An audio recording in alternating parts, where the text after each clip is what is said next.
तो बच्चों हम फ्लेमिंगो बुक का चैप्टर 7 द इंटरव्यू पढ़ रहे थे। पार्ट 1 हमने कंप्लीट कर लिया था लास्ट वीडियो में। पार्ट 1 में हमने पढ़ा था इंटरव्यू के बारे में, जनरल कॉन्सेप्ट क्या है, लोग इंटरव्यू को किस तरह से लेते हैं, क्या ओपिनियन रखते हैं, और जो सेलिब्रिटीज़ हैं उनकी ओपिनियन क्या है इंटरव्यू के बारे में। और बच्चों लास्ट में हमने पढ़ा था कि इंटरव्यू के चाहे कितने भी ड्रॉबैक्स क्यों ना हो, चाहे कितनी भी कमियां क्यों ना हो, लेकिन आज के समय में इंटरव्यू सबसे कॉमन है जर्नलिज्म में, और अपनी सेलिब्रिटीज़ को जानने का सबसे अच्छा मीडियम, सबसे सर्विसेबल मीडियम अगर कोई है तो वो है इंटरव्यू। तो बच्चों इस तरह से हमने पार्ट 1 कंप्लीट किया था। इस वीडियो में हम पार्ट 2 पढ़ेंगे और इसमें बच्चों हम एक इंटरव्यू पढ़ेंगे, एक बड़े इंटरव्यू का कुछ पार्ट हम इस वीडियो में पढ़ेंगे। तो चलिए स्टार्ट करते हैं part 2 of chapter 7 the interview. The following is an extract from an interview of Umberto Eco. तो इस पार्ट में हम जो इंटरव्यू पढ़ने वाले हैं आगे, वो वास्तव में एक एक्सट्रैक्ट यानी एक पार्ट है उस इंटरव्यू का जो कि अम्बर्टो इको का लिया गया था। The interviewer is Mukund Padmanabhan from the Hindu. और जो इंटरव्यूअर हैं, इंटरव्यू लेने वाले, उनका नाम है मुकुंद पद्मनाभन और वो कहाँ काम करते थे? द हिंदू में वो काम किया करते थे। तो बच्चों ये है अम्बर्टो इको जिनका इंटरव्यू लिया गया था, और ये है इंटरव्यूअर मुकुंद पद्मनाभन जिन्होंने द हिंदू की तरफ से ये इंटरव्यू लिया था। अब बच्चों ये अम्बर्टो इको कौन है? ये बहुत फेमस सेलिब्रिटी थे, लेकिन क्यों फेमस थे ये, तो इनका एक इंट्रोडक्शन हमें आगे दिया गया है। Umberto Eco a professor at the university of Bologna in Italy. तो ये कौन थे? ये इटली की एक यूनिवर्सिटी ऑफ बोलोग्ना में प्रोफेसर थे। Had already acquired a formidable reputation as a scholar for his ideas on semiotics. और इन्होंने पहले से ही एक रेप्यूटेशन प्राप्त कर ली थी जो कि कैसी थी? फॉर्मिडेबल कहते हैं बहुत ही स्ट्रॉन्ग, बहुत ही पावरफुल। तो ये बहुत ज़्यादा फेमस हो गए थे, बहुत ज़्यादा रेप्यूटेड ये थे, सम्मानित ये थे। और क्यों थे ये इतने ज़्यादा रेप्यूटेड? क्योंकि ये स्कॉलर थे। और किस चीज़ के लिए? इनके जो विचार थे सेमियोटिक्स के बारे में। सेमियोटिक्स बच्चों एक स्टडी होती है साइंस की। तो जो जितने भी साइन होते हैं, साइन लैंग्वेज होती है, उसका जो अध्ययन होता है वो कहलाता है सेमियोटिक्स। तो ये उसके स्कॉलर थे और इतने फेमस थे ये कि इन्होंने बहुत ज़्यादा फेम और नेम प्राप्त कर लिया था। लिटरेरी इंटरप्रिटेशन, इसके अलावा इन्होंने क्या किया था? अलग अलग लिटरेरी वर्क की इन्होंने इंटरप्रेट करते हैं व्याख्या करना। तो अपनी लैंग्वेज में, अपने नज़रिए से इन्होंने अलग अलग लिटरेरी वर्क की व्याख्या करी थी। एंड मिडाइवल एस्थेटिक्स, और इसके अलावा इन्होंने, मिडाइवल कहते हैं बच्चों मध्यकालीन। तो जो मध्यकालीन एस्थेटिक वर्क था, एस्थेटिक होता है रिलेटेड टू ब्यूटी और रिलेटेड टू आर्ट। तो जो मध्यकाल का कला या ब्यूटी से रिलेटेड वर्क था वो भी इन्होंने किया था। Before he turn to writing fiction, तो फिक्शन लिखना स्टार्ट करने से पहले ही ये बहुत फेमस हो चुके थे, बहुत ही रिप्यूटेड पर्सनैलिटी, एक सेलिब्रिटी बन चुके थे। और क्यों? क्योंकि ये प्रोफेसर थे, स्कॉलर थे, इन्होंने लिटरेरी इंटरप्रिटेशन भी करी थी और मिडाइवल एस्थेटिक्स का भी इन्होंने काम किया था। तो ये ऑलरेडी बहुत फेमस और रिप्यूटेड थे फिक्शन वर्क स्टार्ट करने से पहले। Literary fiction, academic text, essays, children's books, newspaper articles. और जब इन्होंने फिक्शन लिखना स्टार्ट किया तो उसके बाद इन्होंने क्या क्या लिखा? इन्होंने लिटरेरी फिक्शन लिखा, इन्होंने एकेडमिक टेक्स्ट लिखे, यानी कि जो टेक्स्ट बुक्स होती हैं जो कि स्कूल कॉलेजेस में पढ़ाई जाती हैं वो भी इन्होंने लिखी। एसेज, इन्होंने अलग अलग सब्जेक्ट्स पर निबंध लिखे। चिल्ड्रंस बुक्स, इन्होंने बच्चों के लिए भी बुक्स लिखी। न्यूज़पेपर आर्टिकल्स, और इनके आर्टिकल्स न्यूज़पेपर में भी पब्लिश हुआ करते थे। तो ये ऑलरेडी इतने फेमस राइटर थे, इतने फेमस स्कॉलर थे, और जब इन्होंने फिक्शन लिखना स्टार्ट किया तब भी इन्होंने इतने डिफरेंट तरीके का, इतनी सारे इन्होंने फिक्शन वर्क किया। His written output is staggeringly large and wide ranging. और इनका जो भी रिटर्न आउटपुट था, जो भी इनका रिटर्न वर्क था वो कैसा था? स्टेजरिंगली लार्ज यानी बहुत ज़्यादा बड़ा था, यानी बहुत बड़े लेवल पे इन्होंने रिटर्न वर्क किया था। एंड वाइड रेंजिंग, और बहुत ही विस्तृत, बहुत ही वाइड था, यानी कि सिर्फ एक ही थीम पर ये नहीं लिखते थे बल्कि अलग अलग थीम, अलग अलग सब्जेक्ट को कवर करते हुए इन्होंने अपना राइटिंग वर्क किया था। In 1980, he acquired the equivalent of intellectual superstardom with the publication of The Name of the Rose, which sold more than 10 million copies। और जब इन्होंने फिक्शन वर्क स्टार्ट किया था तो उसके बाद 1980 में इनकी एक बुक पब्लिश हुई थी और जिसका नाम क्या था, द नेम ऑफ द रोज़। तो ये बुक इनकी 1980 में पब्लिश हुई थी और ये बुक इतनी फेमस थी कि इसकी 10 मिलियन कॉपीज़ मार्केट में बिकी थी और इसलिए इस बुक की सक्सेस की वजह से इन्होंने सुपर स्टारडम प्राप्त कर लिया था। ये बहुत फेमस, बहुत स्टार राइटर बन गए थे। और इनका स्टारडम कैसा था, इक्विवेलेंट कहते हैं इक्वल, बराबर। तो किसके बराबर, इंटेलेक्चुअल कहते हैं बौद्धिक। तो इन्होंने एक इंटेलेक्चुअल सुपर स्टारडम प्राप्त कर लिया था, यानी कि ये ऑलरेडी बहुत फेमस थे, रेप्यूटेड स्कॉलर, प्रोफेसर थे। और जब इन्होंने फिक्शन वर्क स्टार्ट किया तो उसमें भी ये इतने फेमस हो गए थे और अपनी बुक की वजह से इन्होंने सुपर स्टारडम प्राप्त कर लिया था, ये स्टार राइटर बन गए थे। तो ये है इनका इंट्रोडक्शन अम्बर्टो इको का, जिनका की इंटरव्यू अब हम पढ़ेंगे। तो बच्चों, इंटरव्यू लेने वाले जो हैं मुकुंद पद्मनाभन, वो सबसे पहले पूछते हैं, the English novelist and academic David Lodge once remarked, I can't understand how one man can do all the things he Eco does.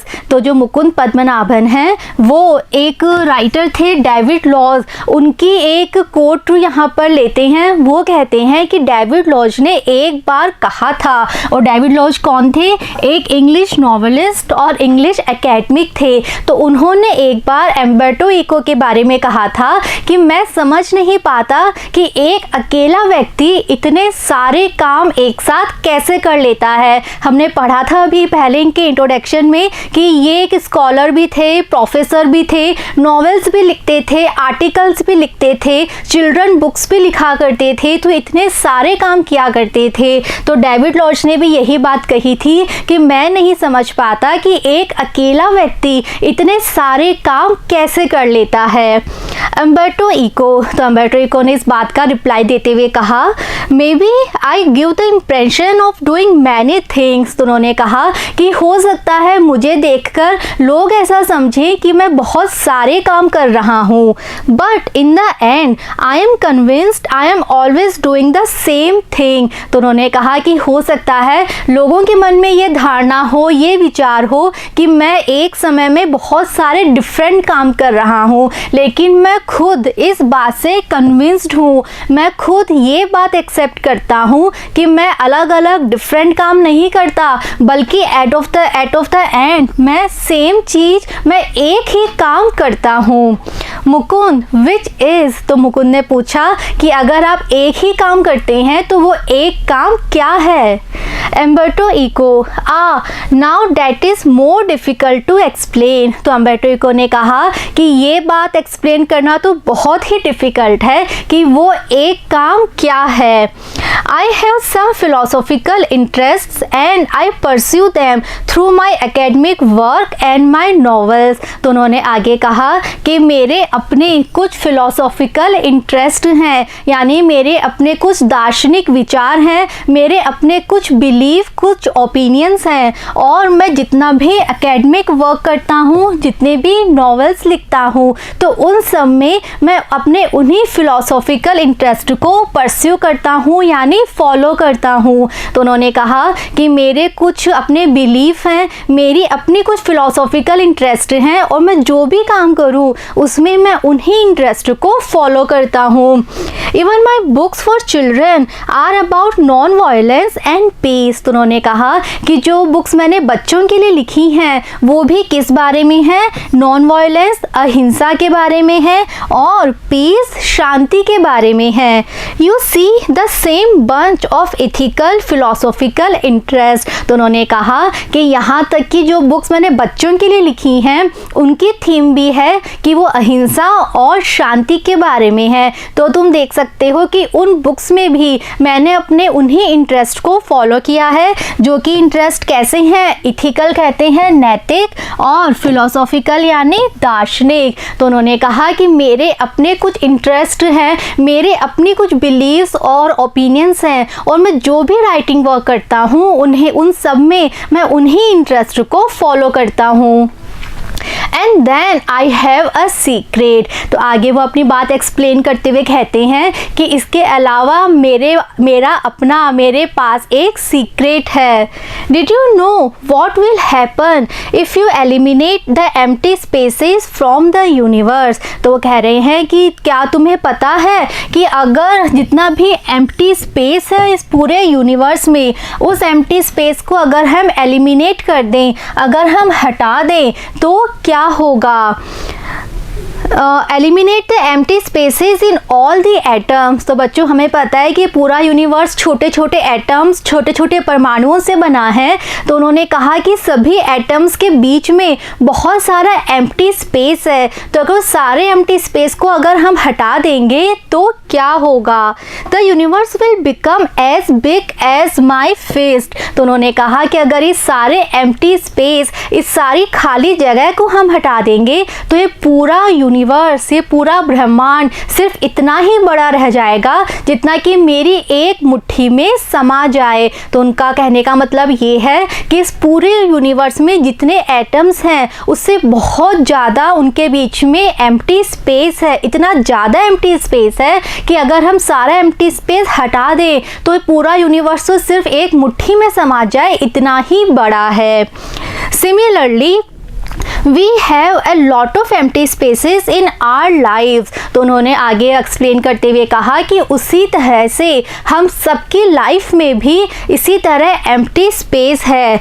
I call them interstices. और इस एम्प्टी स्पेस को मैं क्या कहता हूँ, इंटरस्टाइस कहता हूँ। इंटरस्टाइस का मतलब है बच्चों जब हम दो काम कर रहे हैं अलग अलग, तो उन दोनों कामों के बीच का जो गैप है, दोनों कामों के बीच में जो टाइम है, उसे उन्होंने कहा है इंटरस्टाइस। तो उन्होंने कहा कि जिस तरह से ये पूरा यूनिवर्स एम्प्टी स्पेस से भरा पड़ा है, उसी तरह हमारी लाइफ में भी बहुत सारा एम्प्टी स्पेस है।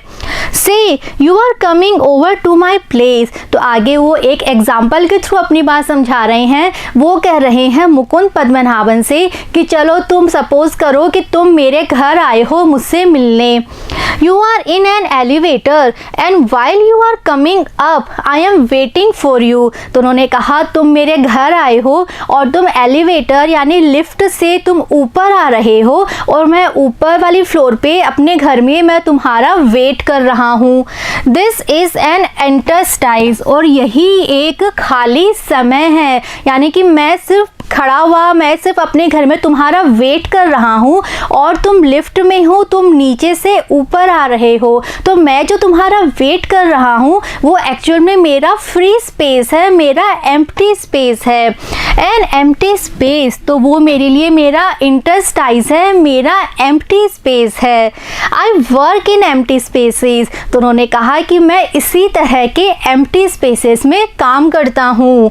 While waiting for your elevator to come up from the first to the third floor I have already written an article। तो उन्होंने कहा कि मैं सिर्फ तुम्हारा वेट ही नहीं करूँगा अपने घर में कि तुम कब फर्स्ट फ्लोर से थर्ड फ्लोर पे आओ। तो इनका घर था थर्ड फ्लोर पे। तो ये कह रहे हैं कि अगर तुम मेरे घर आ रहे हो और तुम लिफ्ट से फर्स्ट फ्लोर से थर्ड फ्लोर पे आ रहे हो, तो वो समय जब मैं तुम्हारा वेट कर रहा हूँ मेरे लिए वो एक तरह से इंटरस्टाइस है, मेरा फ्री टाइम है। तो उस फ्री टाइम को मैं वेस्ट नहीं करूँगा, और जितने टाइम में तुम फर्स्ट फ्लोर से थर्ड फ्लोर पे आओगे उतने टाइम में तो मैं एक आर्टिकल लिख चुका होऊंगा। तो वो अपना सीक्रेट बता रहे हैं कि कैसे वो इतने सारे काम कर लेते हैं। तो उनका सीक्रेट क्या है, टाइम का यूज़ करना, फ्री टाइम का यूज़ करना। तो उन्होंने एग्जाम्पल देते हुए हमें समझाया कि जितनी देर में तुम लिफ्ट से फर्स्ट फ्लोर पे थर्ड फ्लोर पे आओगे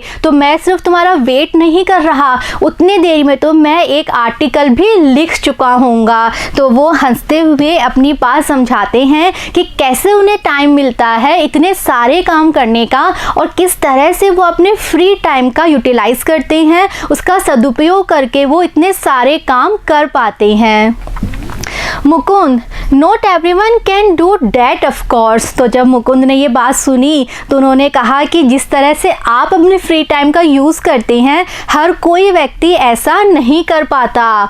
your non fictional writing, your scholarly work has a certain playful and personal quality about it. अब वो नेक्स्ट बात पे आ गए हैं मुकुंद पद्मनाभन। तो वो कर रहे हैं कि आपने जितनी भी नॉन फिक्शनल राइटिंग लिखी है, आपका जितना भी राइटिंग वर्क है जो कि नॉन फिक्शन है, और इसके अलावा एज अ स्कॉलर आपने जितना भी काम किया है उन सभी कामों में एक थोड़ा प्लेफुल यानी फन, थोड़ा सा फन है, थोड़ा सा मज़ा है, और इसके अलावा उसमें एक पर्सनल क्वालिटी है। वो काम अगर हम पढ़ते हैं, आपका लिखा हुआ जो भी आर्टिकल, जो भी बुक हम पढ़ते हैं, तो हम समझ सकते हैं कि वो आपने लिखी है। एक पर्सनल टच, आपकी खुद की ओपिनियन, आपके बिलीफ उन बुक्स में हम पढ़ सकते हैं। It is a marked departure from a regular academic style. तो आपकी जो स्टाइल है लिखने की, कि आप जो लिखते हैं उसमें फ़न भी है और उसमें पर्सनल टच भी है, तो आपकी जो स्टाइल है ये बिल्कुल डिफरेंट है। तो एक तरह से ऐसा लगता है कि जो रेगुलर एकेडमिक स्टाइल है, यानी कि जो इतने सालों से चली आ रही ट्रेडिशनल स्टाइल है, उस स्टाइल को आपने छोड़ दिया है, उस स्टाइल से आपने डिपार्चर ले लिया है। उस स्टाइल को छोड़ के आपने अपनी खुद की एक नई स्टाइल बनाई है, जिसमें जो कि प्लेफुल भी है और जिसमें पर्सनल टच भी है। Which is invariably depersonalised and often dry and boring. तो उन्होंने कहा कि जो इतने सालों से चली आ रही रेगुलर स्टाइल है, वो स्टाइल तो कैसी थी, इनवेरिएबली यानी कि वो हमेशा से ही, यानी वो हमेशा कैसी होती है, डीपर्सनलाइज्ड होती है। उसमें राइटर का कोई पर्सनल टच नहीं होता और वो बहुत ज़्यादा ड्राई, बहुत ज़्यादा बोरिंग होती है, यानी उसमें किसी भी तरह का फ़न नहीं होता पढ़ने में, वो बहुत बोरिंग होती है और ऐसा लगता है कि उसमें कोई फ्रेशनेस नहीं है, पढ़ने में कोई मज़ा नहीं आता और राइटर का अपना कोई पर्सनल टच उसमें नहीं होता। तो ये तो है जो चली आ रही रेगुलर स्टाइल है, लेकिन आपने इस स्टाइल को चेंज करके अपनी खुद के स्टाइल बनाई है, और जो आपकी स्टाइल है वो पर्सनलाइज्ड है, उसमें आपका पर्सनल टच है और वो बहुत प्लेफुल है, पढ़ने में रीडर्स को मज़ा आए इस तरह से आप लिखते हैं। Have you consciously adopted an informal approach or is it something that just came naturally to you? तो उन्होंने अपना क्वेश्चन क्या पूछा मुकुंद ने, उन्होंने कहा कि आपकी जो स्टाइल है, क्या इस स्टाइल को आपने कॉन्शियसली यानी जानबूझ के अडॉप्ट किया है? क्या आपने प्लानिंग के साथ ऐसा सोचा कि मुझे इस स्टाइल को फॉलो नहीं करना, अपनी खुद की एक नई स्टाइल बनानी है? तो क्या आपने जानबूझ के इस स्टाइल को अडॉप्ट किया या फिर ये बिल्कुल नेचुरल तरीके से हुआ, ये नेचुरली ही आपने इस तरह से लिखना स्टार्ट कर दिया? तो उन्होंने पूछा कि जो रेगुलर स्टाइल थी अभी तक राइटिंग वर्क की, आपने उसको छोड़ के एक नई स्टाइल बनाई है, तो क्या ये नई स्टाइल आपने जानबूझ के विथ प्लानिंग स्टार्ट करी है या ये नेचुरली ही आपने इस तरह से लिखना स्टार्ट कर दिया? तो अम्बर्टो इको ने आंसर देते हुए कहा, When I presented my first doctoral dissertation in Italy, one of the professors said, तो वो अपनी बात रखते हुए कह रहे हैं कि जब इटली में मैंने अपना पहला डॉक्टरल डिजर्टेशन कहते हैं बच्चों एक बहुत लंबा ऐसे। तो बच्चों जब हम डॉक्टरल यानी डॉक्टर की डिग्री लेते हैं, हम पीएचडी करते हैं, तो हमें बहुत लंबे लंबे रिसर्च लिखने होते हैं। तो कह रहे हैं कि जब मैंने अपना पहला ऐसे सबमिट किया था इटली में एक प्रोफेसर को, तो उन प्रोफेसर ने क्या कहा था, scholar teachers learn a lot of a certain subject then they make a lot of false hypothesis. तो उन प्रोफेसर ने मेरा ऐसे पढ़ने के बाद मुझे कहा कि जनरली क्या होता है, जितने भी स्कॉलर्स होते हैं जो कि रिसर्च करते हैं वो क्या करते हैं, वो सर्टेन सब्जेक्ट सीखते हैं पहले, then they make a lot of false hypothesis, उसके बाद वो बहुत सारी झूठी हाइपोथेसिस कहते हैं अनुमान पर आधारित, यानी कि जो रियल नहीं होती, रियल फैक्ट एंड फिगर्स पे बेस नहीं होती, वो सिर्फ अपनी अनुमान से, अपनी कल्पना से फैक्ट बना लेते हैं। देन दे करेक्ट देम, और उसके बाद में वो उसमें जो करेक्शन चाहिए वो करते हैं। And at the and they put the conclusion, और फिर लास्ट में वो अपना कंक्लूजन, अपना निष्कर्ष लिखते हैं। तो जिन प्रोफेसर को इन्होंने अपना ऐसे सबमिट किया था, उन्होंने कहा कि जितने भी स्कॉलर्स हैं बाकी, वो जनरली क्या करते हैं, एक सब्जेक्ट उन्होंने लर्न किया, सीखा, उसके बाद वो ज़्यादा रिसर्च नहीं करते, अपनी कल्पना के आधार पर ही फैक्ट्स बना लेते हैं, फिगर्स बना लेते हैं, उसी में खुद ही करेक्शन कर लेते हैं और लास्ट में अपना कंक्लूजन जो है वो दे देते हैं। यू ऑन द कॉन्ट्रेरी, लेकिन ऑन द कॉन्ट्रेरी, इसके विपरीत तुमने क्या किया, told the story of your research, इसके विपरीत तुमने कोई फैक्ट्स एंड फिगर्स नहीं कलेक्ट किए, बल्कि तुमने अपने रिसर्च की स्टोरी इसमें लिखी है, even including your trials and errors. और तुमने इस स्टोरी में क्या क्या इंक्लूड किया है, तुमने अपने ट्रायल्स और अपने एरर्स, यानी कि तुमने क्या क्या गलतियां की और तुमने कैसे उन गलतियों को करेक्ट किया, तुमने वो सारी चीज़ें इस रिसर्च में लिखी हैं। At the same time he recognized I was right and went on to publish my dissertation as a book. तो अम्बेर्टो इको ने कहा कि जब प्रोफेसर ने मुझे बात कही तो उसी समय उन्हें पता चल गया कि मैं बिल्कुल सही था, मैंने अपने रिसर्च में जो लिखा, जो किया, वो बिल्कुल सही तरीका था, और इसीलिए मेरे उस ऐसे को उन्होंने पब्लिश किया। किस तरह, एक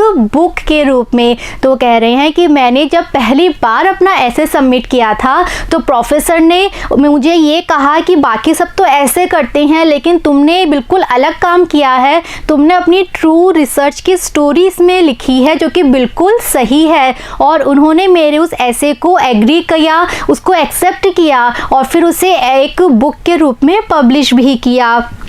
विच meant he appreciated it। और जब उन्होंने मेरा ऐसे पब्लिश किया, इसका मतलब ये था कि उन्होंने उसको अप्रिशिएट किया है, उसकी प्रशंसा की है। तो उन्हें वो रिसर्च, मेरा रिसर्च इतना पसंद आया कि उन्होंने उसे बुक के रूप में पब्लिश भी कर दिया। तो ऐसा उन्होंने इसीलिए किया क्योंकि वो उन्हें बहुत ज़्यादा पसंद आया, उन्होंने उसकी बहुत ज़्यादा अप्रिसिएशन की प्रशंसा की। तो बच्चों, इंटरव्यू अभी कंप्लीट नहीं हुआ है, आगे का इंटरव्यू हम पढ़ेंगे नेक्स्ट वीडियो में। See you in the next video. Thank you.